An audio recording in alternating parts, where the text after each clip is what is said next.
SS சைவ விருந்து சேனலுக்கு உங்களை அன்புடன் வரவேற்கிறோம். நம்ம சேனலில் இன்றைக்கி செய்ய போகிற டிஷ் வந்து கொள்ளு கஞ்சி. ஒரு 4 பேர் இருக்கிற குடும்பத்துக்கு கொள்ளு கஞ்சி எவ்வளவு ரேஷியோவில் அரைக்கணும் அப்படிங்கிறத சொல்கிறேன். 1 கிலோ கொள்ளு, 1/4 கிலோ பார்லி, 100 கிராம் ஜவ்வரிசி, வாசனைக்கு கொஞ்சம் ஏலக்காய் எல்லாத்தையும் சேர்த்து இது 3ஐயும் வறுத்துட்டு ஏலக்காயை போட்டு மில்லில் கொடுத்து அரைச்சிட்டு வந்து வச்சுக்கணும். கொள்ளு கஞ்சி ஊட்டச்சத்து மிக்கது. கொள்ளு மாவு மிஷினில் அரைச்சிட்டு வந்து 1 கிலோ இதோ இருக்குது. இதில் இருந்து கொஞ்சம் அன்றாட உபயோகத்துக்காக சின்ன டப்பாவில் எடுத்து வச்சுருக்கேன். இதில் வந்து இன்றைக்கி கஞ்சி வைக்கிறதுக்கு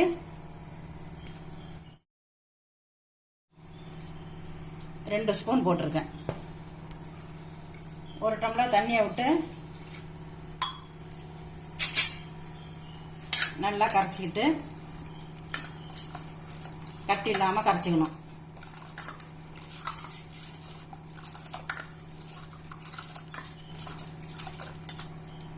அடுப்பில் பாத்திரத்தை வச்சு தண்ணி ஊற்றிருக்கேன். தண்ணி கொஞ்சம் ஹீட் ஆனதுக்கப்புறம் கரைச்சி வச்சிருக்கிற கொள்ளு மாவை அதில் ஊற்றி கட்டிப்படாமல் காய்ச்சணும்.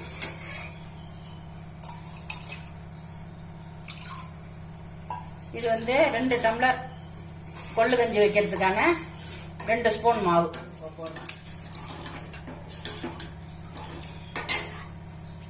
இதில் சிறிதளவு உப்பு, டேஸ்ட்டுக்காக கொஞ்சம் உப்பு சேர்த்துக்கணும். இது நல்லா தடிமனா கொதிக்கும். கொதிச்சிச்சு. கொதிச்சோன்னா அது வந்து நல்லா பொங்கும். மேலே பொங்கும் போது இறக்கிட வேண்டியது. டம்ளரில் ஊற்றி வச்சிருக்கேன். சுகர் உள்ளவங்க வந்து இந்த அரை உப்பு போட்ட அப்படியே குடிக்கலாம். சுகர் சேர்த்துக்கிறவங்க